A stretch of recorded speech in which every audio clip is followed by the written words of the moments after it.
പരിശുദ്ധാത്മാവേ സഹായക, നിരന്തരമെന്നെ സഹായിക്കണേ. നിത്യവും കൂടെ വസിക്കുന്നോനേ, അഭിഷേകത്തിൻ അഗ്നി നിറച്ചിടണേ.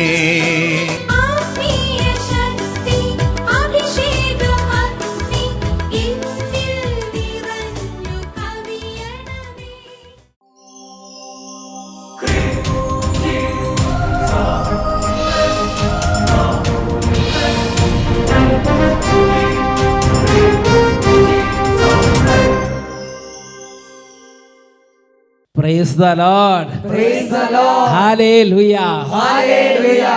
അഭിഷേകാഗ്നിയുടെ എല്ലാ പ്രേക്ഷകർക്കും യേശു ക്രിസ്തുവിൻ്റെ ധന്യനാമത്തിൽ കൃപയും സമാധാനവും. ഹല്ലേലൂയ. ഹല്ലേലൂയ. എൻ്റെ പ്രിയപ്പെട്ട സഹോദരങ്ങളെ, വീണ്ടും ഒരിക്കൽ കൂടെ നമുക്ക് ഒരുമിച്ച് ദൈവത്തെ ആരാധിക്കാനും വചനം ഒരുമിച്ച് പരികർമ്മം ചെയ്യാനും വചനത്തിനോട് കൂടെ ആയിരിക്കാനും നമുക്ക് ദൈവം അവസരം തന്നിരിക്കുകയാണ്. ദൈവത്തെ നമുക്ക് മഹത്വപ്പെടുത്താം. ദൈവത്തിൻ്റെ കാരുണ്യമാണ് എല്ലാറ്റിൻ്റെയും അടിസ്ഥാനം. മുഴുവൻ കുടുംബങ്ങളെ അച്ഛൻ അഭിവാദനം ചെയ്യുന്നു, കുട്ടികളെ പ്രത്യേകം അഭിവാദനം ചെയ്യുന്നു. ചിൽഡ്രൻ എല്ലാവരും ഒരുമിച്ച് കൊണ്ടുക. വചനത്തിന് വേണ്ടി നമ്മുടെ ഹൃദയം നമുക്ക് ഒരുക്കാം. ഇന്ന് ദിവ്യ കാരുണ്യത്തെക്കുറിച്ചാണ് നമ്മൾ ചിന്തിക്കേണ്ടത്. ഈശോയുടെ ശരീരം, ഈശോയുടെ സാന്നിധ്യം, ഈശോ തന്നെയാണ് ദിവ്യകാരുണ്യത്തിലൂടെ വരുന്നത്. ഞാനൊരു സംഭവം നിങ്ങളുടെ ശ്രദ്ധയിൽ കൊണ്ടുവരാം. ബാംഗ്ലൂരിൽ നിന്ന് ഒരു ചെറുപ്പക്കാരൻ, അദ്ദേഹത്തിൻ്റെ ആ യൂത്ത്ഫുൾ ഡേയ്സിൽ അദ്ദേഹത്തിനുണ്ടായ ഒരു അനുഭവം അട്ടപ്പാടിയിലെ സെഗ്യോൺ ധ്യാന കേന്ദ്രത്തിൽ വന്ന് ഇവിടെ ഒരു സാധാരണ ശുശ്രൂഷയുടെ സമയത്ത് പങ്കുവെച്ചു. ആ ചെറുപ്പക്കാരൻ്റെ അനുഭവം ഒരു അദ്ദേഹത്തിൻ്റെ കോണ്ടെക്സ്റ്റ് പറയണത് നമ്മുടെ ഹൃദയങ്ങളെ സ്പർശിക്കും. നമുക്കൊന്ന് ശ്രദ്ധിക്കാം. എൻ്റെ പേര് അമൽസ് ജോസ് എന്നാണ്. ഞാൻ കോട്ടയമാണ്, പക്ഷേ ബാംഗ്ലൂരാണ് 2008 മുതൽ. അപ്പോൾ 2016 മുതലുള്ള മദ്യപാനമാണ്. നന്നായിട്ട് കഴിക്കും, ഒരു ദിവസം ഒരു 1/2 ലിറ്ററേലും വേണം. 2020ഓളം ഞാൻ അങ്ങനെ തന്നെ കഴിച്ചുകൊണ്ടിരിക്കുമായിരുന്നു. 2016 തൊട്ട് മദ്യപാനം തുടങ്ങിയില്ലേ? ഞാൻ പോകാത്ത പബ്ബുകൾ ബാംഗ്ലൂർ കുറവാണ്, അതുപോലെ തന്നെ ബാറുകൾ, പിന്നെ അതുപോലെ തന്നെ ബാർ റെസ്റ്റോറൻറ്റുകൾ.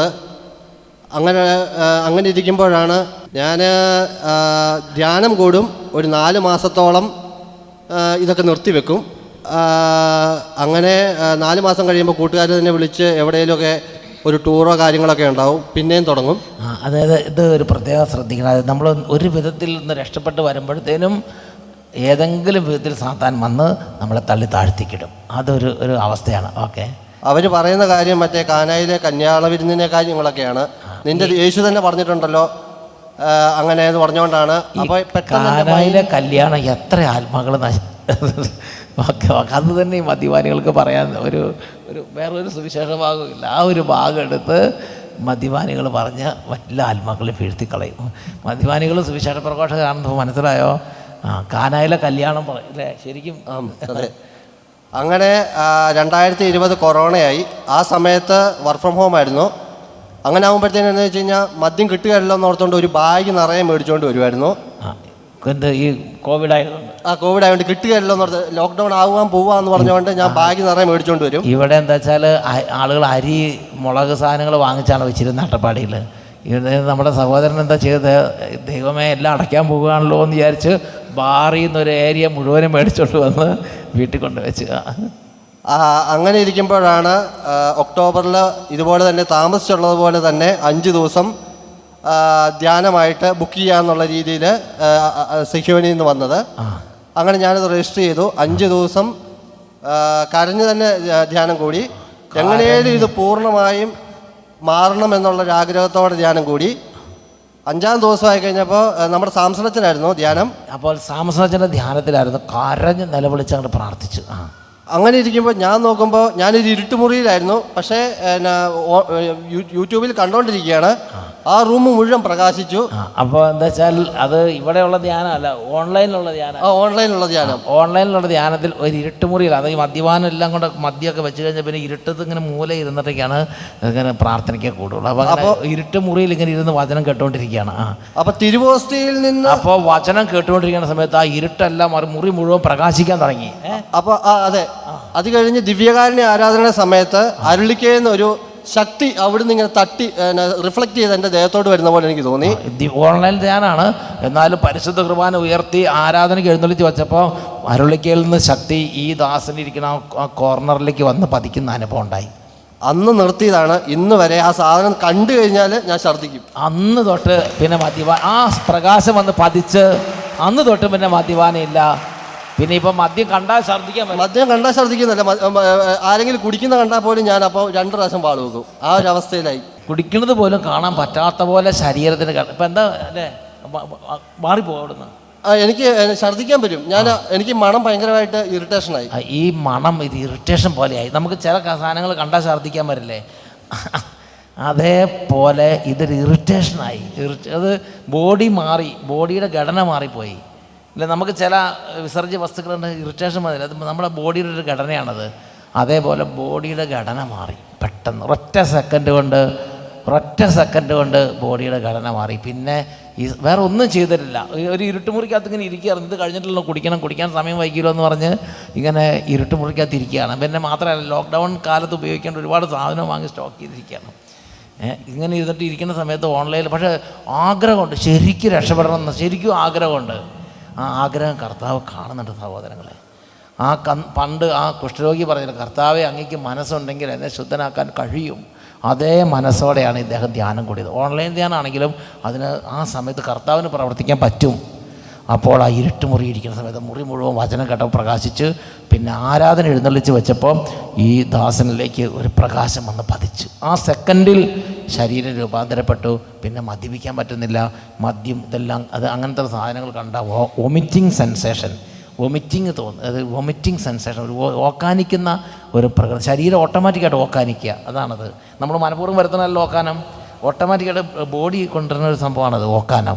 അത് ഓക്കാനം വരുത്തുന്ന അവസ്ഥ പോലെയായി മാറി. ദൈവം രൂപാന്തരപ്പെടുത്തി ശരിക്കും ശരീരത്തെ, സ്വഭാവത്തെ രൂപാന്തരപ്പെടുന്നുള്ള ശരീരത്തിനൊരു വ്യത്യാസം വരും. പ്രൈസ് അല്ലാഹ്. ഇപ്പം ശരിക്കും പിന്നെ മദ്യപാനില്ല, ഇല്ല, തൊട്ടിട്ടില്ല. പവർ. എൻ്റെ ദൈവമേ, ഇത് എന്നതാ ഇത് ഇതുപോലല്ല സംഭവം. പിതാവേ, യേശുവേ, പരിശുദ്ധാത്മാവേ, praise the Lord, praise the Lord, hallelujah, hallelujah. യോഹന്നാന്റെ സുവിശേഷം 10-ാം അധ്യായത്തിൽ 35-ാമത്തെ തിരുലിഖിതം.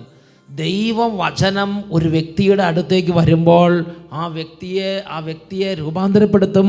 മറ്റുള്ളവർ ആ വ്യക്തിയെ വളരെ വലിയ വിധത്തിൽ കാണാൻ തക്കവിധം ദൈവം വ്യക്തിയുടെ ജീവിതത്തിൽ മഹത്വം കൊടുക്കും. അതാണ് ദൈവത്തിൻ്റെ വചനം പഠി വിശുദ്ധ ലിഖിതം നിറവേറാതിരിക്കുകയില്ലല്ലോ. ദൈവവചനം ആരുടെ അടുത്തേക്ക് വന്നുവോ അവരെ ദൈവങ്ങൾ എന്ന് അവൻ വിളിച്ചു.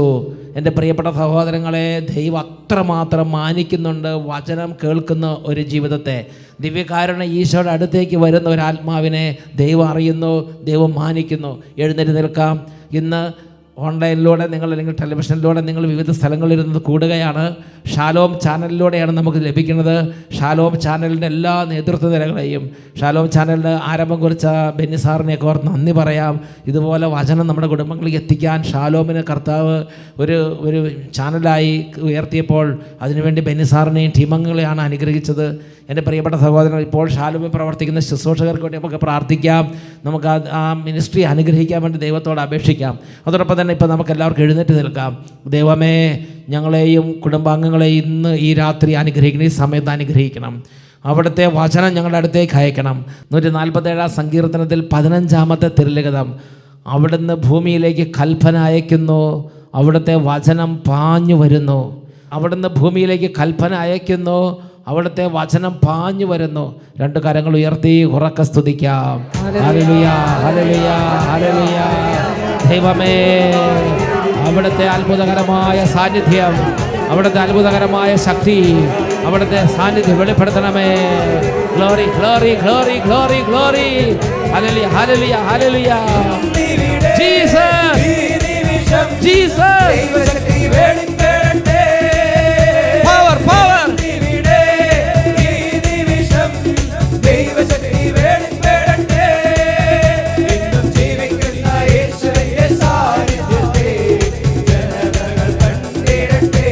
Yes, Lord. Yes, Lord.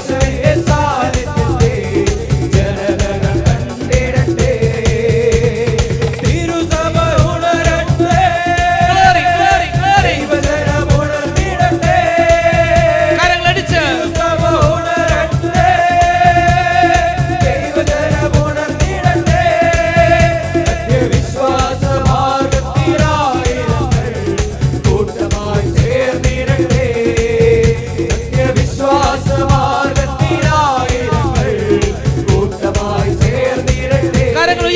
കൈയടിച്ച് പവർ ദൈവശക്തി വെളിപ്പെടട്ടെ. ഇവിടെ ഈ നിമിഷം ദൈവശക്തി വെളിപ്പെടട്ടെ. ജീവിക്കുന്ന യേശുവിന്റെ സാന്നിധ്യത്തെ ജനതകൾ കണ്ടിടട്ടെ. ജീവിക്കുന്ന യേശുവിന്റെ സാന്നിധ്യത്തെ ജനതകൾ കണ്ടിടട്ടെ. ജീവിക്കുന്ന യേശുവിന്റെ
പരിശുദ്ധാത്മാവേ, ഞങ്ങളുടെ ഹൃദയങ്ങളെ പ്രകാശിപ്പിക്കണമേ. വചനത്തിൻ്റെ അമ്മയും ദാസിയുമായ പരിശുദ്ധ മറിയമേ, അമ്മ ഞങ്ങൾക്ക് വേണ്ടി പ്രാർത്ഥിക്കണമേ. നിത്യം പിതാവും പുത്രനും പരിശുദ്ധ റൂഹായുമായ സർവേശ്വര എന്നേക്കും ആമേൻ. ഇരിക്കാം. ഹല്ലേലൂയ. പ്രിയപ്പെട്ട സഹോദരങ്ങളെ, ഈ ദിവസങ്ങളിൽ പല വിശുദ്ധന്മാരുടെയും ജീവിതങ്ങളെക്കുറിച്ച് ചിന്തിച്ചപ്പോൾ എൻ്റെ മനസ്സിലേക്ക് പ്രത്യേകം ഒരു പോയിൻ്റ്, ഒരു ശ്രദ്ധാ വിഷയമായിട്ട് വന്നത് അവർ പരിശുദ്ധ കുർബാനയുടെ മുമ്പിലിരുന്ന സമയങ്ങളാണ്. വളരെ പ്രസിദ്ധനായ വിശുദ്ധ പാദ്രി പിയോ മണിക്കൂറുകൾ വിശുദ്ധ കുർബാനയുടെ മുമ്പിൽ ചെലവഴിക്കുമായിരുന്നു. ഫുൾട്ടൻ ജേഷീൻ വലിയ ഒരു കത്തോലിക്ക വലിയൊരു പ്രഭാഷകനാണ് ഫുൾട്ടൻ ജേഷീൻ. എല്ലാ ദിവസവും മുടങ്ങാതെ 1 മണിക്കൂർ. വിശുദ്ധ മദർ തെരേസ അവരുടെ കമ്മ്യൂണിറ്റിക്ക് അതൊരു നിയമം തന്നെ കൊടുത്തിരിക്കുകയാണ്. മുടങ്ങാതെ അറ്റ്ലീസ്റ്റ് 1 hour എങ്കിലും, അതിൽ കൂടുതൽ എത്ര ചെയ്യണം അത്രയും നല്ലത്. മദർ തെരേസ മണിക്കൂറുകൾ ഈശോയുടെ മുമ്പിലിരിക്കും. എൻ്റെ പ്രിയപ്പെട്ട സഹോദരങ്ങളെ, ദിവ്യ കാരുണ്യത്തെക്കുറിച്ച് അറിയണം. ഈ ഒരു കാര്യത്തെക്കുറിച്ച് വളരെ നല്ല ഉൾക്കാഴ്ചകൾ നമ്മുടെ കർത്താവ് ബഹുമാനപ്പെട്ട ഫാദർ സാംസൺ ക്രിസ്റ്റി പീഡിയം നമ്മുടെ പ്രിയപ്പെട്ട സാംസണച്ചനെ നൽകിയിട്ടുണ്ട്. യേശുവിൻ്റെ നാമത്തിൽ നമുക്ക് സാംസണച്ചനെ നമുക്ക് ഹൃദയപൂർവ്വം ശ്രവിക്കാം. പ്രിയപ്പെട്ട സഹോദരങ്ങളെ, ബഹുമാനപ്പെട്ട വട്ടായിലച്ചൻ ദിവ്യകാരുണ്യത്തെ നോക്കി പ്രാർത്ഥിക്കുമ്പോൾ ദൈവമക്കൾക്ക് കിട്ടുന്ന ദൈവ അനുഭവത്തെക്കുറിച്ച് കുറച്ച് സമയം അച്ഛൻ അല്പം നമുക്ക് വിവരിച്ച് തന്നു. പ്രിയപ്പെട്ട സഹോദരങ്ങൾ, എൻ്റെ ജീവിതത്തിൽ ദിവ്യകാരുണ്യത്തോടുള്ള ഭക്തി, ദിവ്യകാരുണ്യത്തെ നോക്കി പ്രാർത്ഥിക്കുമ്പോൾ ഒത്തിരിയേറെ അനുഗ്രഹങ്ങൾ, ഒത്തിരിയേറെ അഭിഷേകം ദിവ്യകാരുണ്യത്തിന് ലഭിച്ച് എനിക്ക് തന്നെ അനുഭവമുണ്ട് ധാരാളം.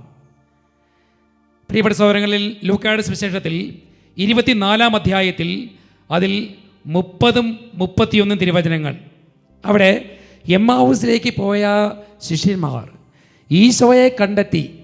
ഈശോയുമായി അവർ യാത്ര ചെയ്ത് ഭവനത്തിലെത്തിക്കഴിഞ്ഞപ്പോൾ ഈശോ അപ്പമെടുത്ത് ആശീർവദിച്ച് മുറിച്ച് അവർക്ക് കൊടുത്തു.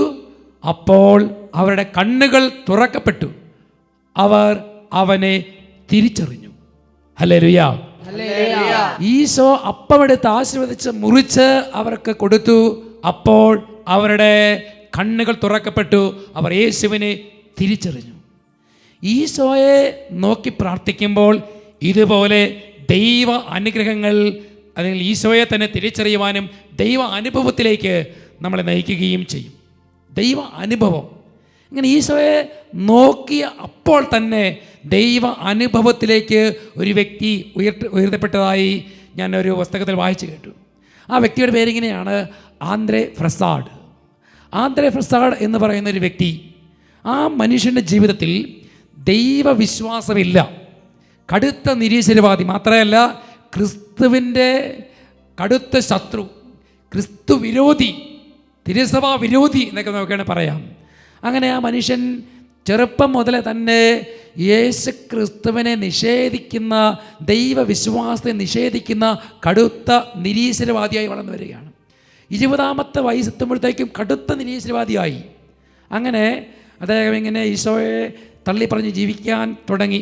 കാരണം അതിന് അദ്ദേഹത്തിൻ്റെ അപ്പൻ ഫ്രഞ്ച് കമ്മ്യൂണിസത്തിൻ്റെ സ്ഥാപകൻ, അതിൻ്റെ ജനറൽ സെക്രട്ടറി, അമ്മ ഒരു പ്രൊട്ടസ്റ്റൻ്റ് വിശ്വാസി, വല്യമ്മ ഒരു യഹൂദ വിശ്വാസി, ഇവരെല്ലാം ഈശോയെ നിഷേധിക്കുന്നവരായിരുന്നു, യേശു ക്രിസ്തുവിനെ തിരുസഭയെ നിഷേധിക്കുന്നവരായിരുന്നു. അങ്ങനെ ഈ വിശ്വാസത്തിൽ നിന്ന് വിട്ടുപോയി ജീവിച്ചിരുന്ന ഈ മനുഷ്യൻ ഒരു ദിവസം അദ്ദേഹത്തിൻ്റെ പ്രിയപ്പെട്ട കൂട്ടുകാരനായ വില്യംസ് ഒരു ഡിന്നറിന് ക്ഷണിക്കുകയാണ്. ഈ ഡിന്നർ ക്ഷണിച്ച് ഈ മനുഷ്യൻ വില്യംസിനോടൊപ്പം ഇങ്ങനെ ഡിന്നർ കഴിക്കാൻ പോകുമ്പോൾ വഴിയരികിൽ ഒരു ദേവാലയത്തിനടുത്ത് എത്തിക്കഴിഞ്ഞപ്പോൾ വില്യംസ് പറഞ്ഞു, പ്രിയപ്പെട്ട കൂട്ടുകാരാ, നീ ഒരു 5 മിനിറ്റ് ഇവിടെ നിൽക്കണം, ഞാൻ 5 മിനിറ്റ് പള്ളിയിൽ പോയി പ്രാർത്ഥിച്ചിട്ട് വരാം. 5 മിനിറ്റ് പ്രാർത്ഥിക്കാൻ പോയ വില്യംസിനെ കുറേ സമയമായിട്ട്, 10-20 മിനിറ്റ്, ഒരു അരമണിക്കൂറായിട്ടും കാണാത്തത് കൊണ്ട് വളരെയേറെ ക്ഷുഭിതനായി ഈ ആന്ദ്രേ ഫ്രസാഡ് ആ ദേവാലയത്തിലേക്ക് കടന്നു ചെല്ലുകയാണ്. ദേവാലയത്തിൻ്റെ മുറ്റത്ത് ചെന്നു, പള്ളിക്കുള്ളിലേക്ക് നോക്കുമ്പോൾ ആരെയും കണ്ടില്ല. ഒരു സ്റ്റെപ്പ് മുള്ളിലേക്ക് വെച്ചു, വീണ്ടും നോക്കി, ആരെയും കണ്ടില്ല. പള്ളിക്കുള്ളിൽ പ്രവേശിച്ചു. അപ്പോൾ ആ മനുഷ്യൻ കാണുകയാണ്, അൾത്താരയിൽ മെഴുകുതിരി വെള്ളത്തിൽ ദീപത്തിൻ്റെ ഉള്ളിലായി ദിവ്യകാരുണ്യനാഥൻ അരളിക്കായ്ക്കുള്ളിൽ എഴുന്നള്ളിയിരിക്കുന്നു. അദ്ദേഹം സൂക്ഷിച്ച് നോക്കി, ആരാണ് ഇതാ എന്താണ് എന്ന് സൂക്ഷിച്ചുള്ളിലേക്ക് നോക്കിയപ്പോൾ പെട്ടെന്ന് ദിവ്യകാരുണ്യത്തിൽ നിന്ന് ഒരു ശക്തി, ഒരു അദൃശ്യ ശക്തി അദ്ദേഹത്തിൻ്റെ ഹൃദയത്തിലേക്ക് തുളച്ചു കയറിയതാണ് അദ്ദേഹം പറയുക. അങ്ങനെ തുളച്ചു കയറിയ പെട്ടെന്ന് ആ നിമിഷം തന്നെ അദ്ദേഹം ഒരു വലിയൊരു പ്രകാശത്തിനുള്ളിലായി. ആ പ്രകാശത്തിനുള്ളിലായി നിന്ന ആ മനുഷ്യനോട് ആരോ ഇങ്ങനെ സംസാരിക്കുകയാണ്, ആധ്യാത്മിക ജീവിതം എന്ന്. ആധ്യാത്മിക ജീവിതം, പ്രിയപ്പെട്ട സഹോദരങ്ങളെ, അവിടുന്ന് പുറത്തേക്ക് ഇറങ്ങിയ മനുഷ്യൻ പിന്നീട് മറ്റൊരു വ്യക്തിയായിട്ടാണ് ഇറങ്ങുക. ഈശോയെ സ്നേഹിക്കുന്ന ഒരു വ്യക്തി. പിന്നീട് അദ്ദേഹം തനിക്ക് കിട്ടിയ അനുഭവം ആരോടും പറഞ്ഞില്ല. പക്ഷേ പള്ളിയിൽ പോകാൻ തുടങ്ങി, പ്രാർത്ഥിക്കാൻ തുടങ്ങി, ദിവികാനത്തിന് മുമ്പിൽ നിന്നും മണിക്കൂറുകൾ പ്രാർത്ഥിക്കാൻ തുടങ്ങി. അങ്ങനെ നീണ്ട 30 വർഷം താൻ രഹസ്യമായി വെച്ചിരുന്ന ഈശോയോടുള്ള സ്നേഹം അദ്ദേഹം ഒരു പുസ്തകത്തിൽ എഴുതി. ആ പുസ്തകത്തിൻ്റെ പേര് ഇങ്ങനെയാണ്, God exist, I have met him. ദൈവം ജീവിക്കുന്നു, ഞാൻ അവനെ കണ്ടുമുട്ടി. പ്രിയപ്പെട്ട സഹോദരങ്ങളെ, പിന്നീട് അദ്ദേഹം ഈശോയുടെ വലിയൊരു സാക്ഷിയായി മാറുകയാണ്. പ്രിയപ്പെട്ട സഹോദരങ്ങളെ, ഇത് ദൈവത്തെ നോക്കുമ്പോൾ, ദൈവികാണ്ട് നോക്കുമ്പോൾ ദൈവിക ശക്തി അവിടെ നിന്ന് പുറപ്പെടും. ലൂക്കായുടെ സുവിശേഷത്തിൽ 6-ാം അധ്യായത്തിൽ 19-ാമത്തെ തിരുവചനം പറയുന്നുണ്ടല്ലോ, അവനിൽ നിന്ന് ശക്തി പുറപ്പെട്ട് എല്ലാവരെയും സുഖപ്പെടുത്തി. അതുപോലെ തന്നെ രക്തസ്രാവക്കാരി സ്ത്രീ, ഈശോയിൽ നിന്ന് ശക്തിയാണ് പുറപ്പെട്ടത്. ഇത് തന്നെയാണ് ഒരു ദിവ്യകാരുണ്യത്തിൽ ഈശോയുടെ സാന്നിധ്യമുണ്ട്.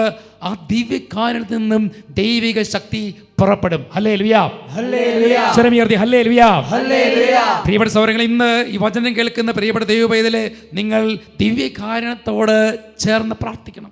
എവിടെയെങ്കിലും ഒരു മണിക്കൂറോ അരമണിക്കൂറോ 10 മിനിറ്റോ ഒരു ദേവാലയത്തിൽ പോയി പ്രാർത്ഥിക്കാൻ നിങ്ങൾക്ക് അവസരം കിട്ടിയാൽ നിങ്ങൾ ആ സമയം കളയരുത്. കാരണം ഈശോയെ നോക്കുമ്പോൾ നാം അറിയാതെ തന്നെ അവനിൽ നിന്ന് ശക്തി നമ്മളിലേക്ക് പുറപ്പെടും. അവിടെ മാനസാന്തരങ്ങളുണ്ടാകും, സൗഖ്യങ്ങളുണ്ടാകും, വിടുതലുകളുണ്ടാവും.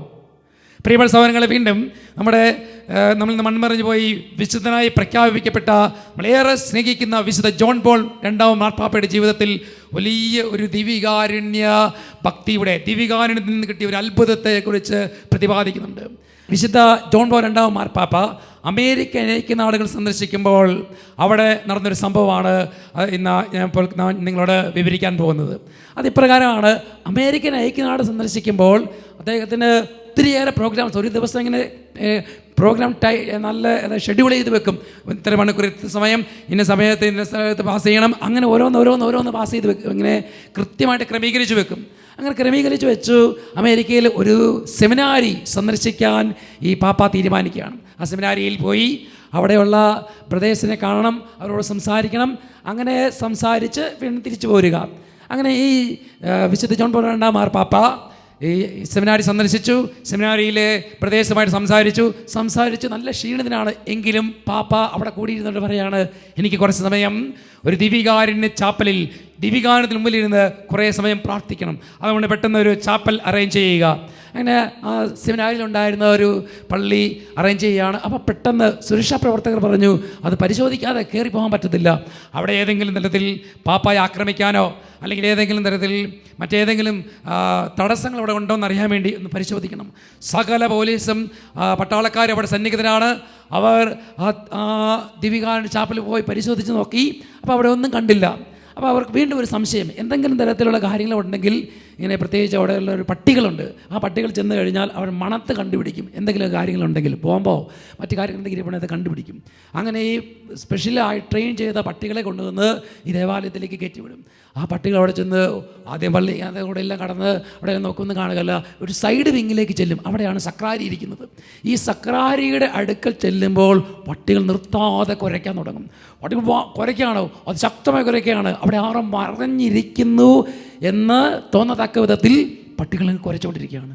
അപ്പോൾ അവിടുത്തെ സുരക്ഷാ പ്രവർത്തകർ അവർ പറഞ്ഞു, പോലീസുകാരും പട്ടാളം പറഞ്ഞു, പാപ്പായെ ഈ ദേവാലയത്തിൽ പ്രാർത്ഥിക്കുവാൻ അനുവദിക്കില്ല.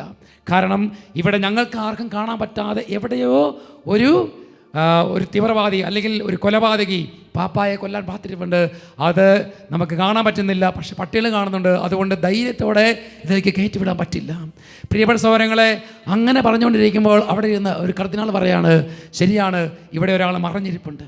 അവിടെ മറഞ്ഞിരിക്കുന്ന വ്യക്തിയാണ് ഈ പട്ടി കണ്ടത്. ചക്രാരിക്കുള്ളിൽ മറഞ്ഞിരിക്കുന്ന ദിവികാരുണ്യ നാഥനെ കണ്ടപ്പോൾ അത് വാവിട്ട് നിലവിളിച്ചു ദൈവത്തെ സ്തുതിച്ചതാണ് അവിടെ കണ്ടത്. പ്രിയപ്പെട്ട സഹോദരങ്ങൾ, നോക്ക്, ഒരു നാൽക്കാലി മൃഗത്തിന് ദൈവത്തിൻ്റെ സാന്നിധ്യത്തെ ദിവികാരുണ്യത്തെ നോക്കിയപ്പോൾ അവൻ്റെ ശക്തി, അവൻ്റെ അഭിഷേകം അവർക്ക് തിരിച്ചറിയാൻ പറ്റി. പറഞ്ഞേ ഹല്ലേലൂയ, ഹല്ലേലൂയ. പ്രിയപ്പെട്ട സഹോദരങ്ങളെ, ഇന്ന് ഈ വചനം കേൾക്കുന്ന സമയം തന്നെ നിങ്ങൾക്ക് വിശുദ്ധ കുർബാനയോടും ദിവ്യകാരുണ്യത്തോടും അഗാധമായ ഭക്തി ഉണ്ടാവണം. ഹല്ലേലൂയ. സംഗീത പുസ്തകത്തിൽ 34-ാം അധ്യായം അതിൽ 5-ാമത്തെ തിരുലിഖിതം.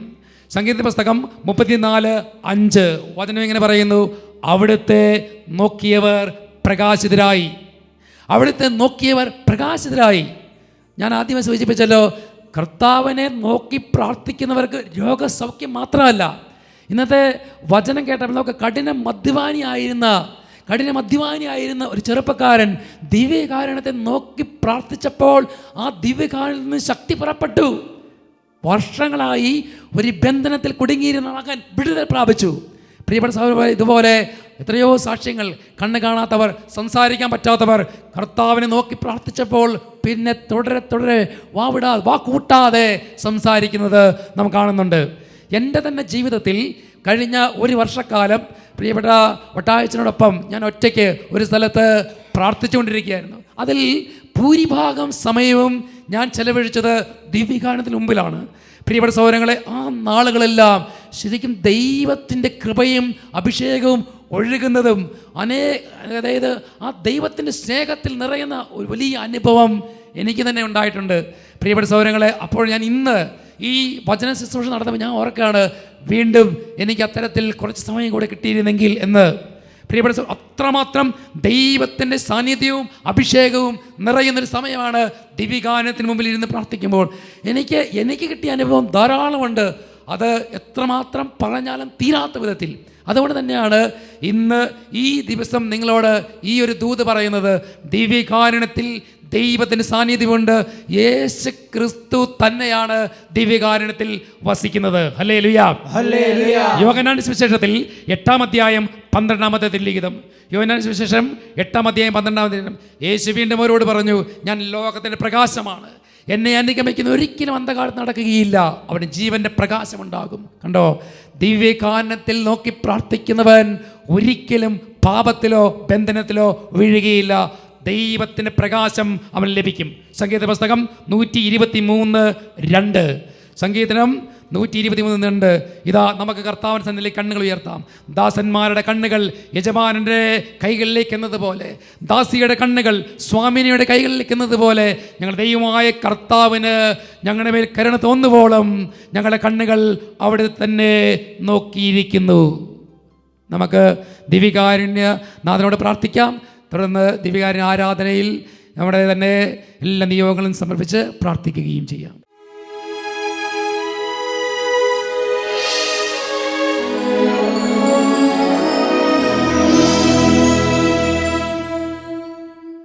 Praise the Lord. Praise the Lord. Hallelujah. Hallelujah. പ്രിയപ്പെട്ട സഹോദരങ്ങളെ, ജീവിക്കുന്ന യേശു, പിതാവിൻ്റെ വലതുഭാഗത്ത് ഉപവിഷ്ടനായിരിക്കുന്ന യേശു അതേപോലെ ഇന്ന് ദിവ്യകാരുണ്യ രൂപനായി നമ്മുടെ മുമ്പിലുണ്ട്. നമുക്കെല്ലാവർക്കും കുറച്ചൊക്കെ അവിശ്വാസം ഉണ്ടെങ്കിലും അതിനെ അവഗണിച്ച് ദൈവമേ എൻ്റെ വിശ്വാസം വർദ്ധിപ്പിക്കണമേ എന്ന് പറഞ്ഞ് പ്രാർത്ഥിക്കാം.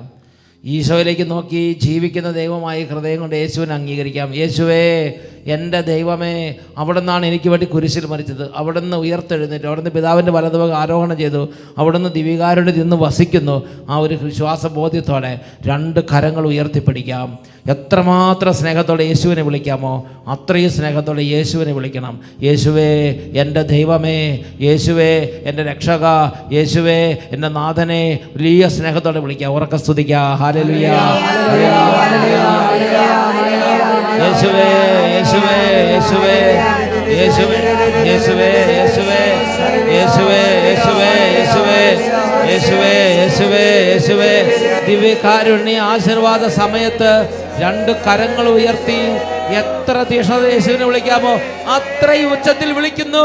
യേശുവേ, യേശുവേ,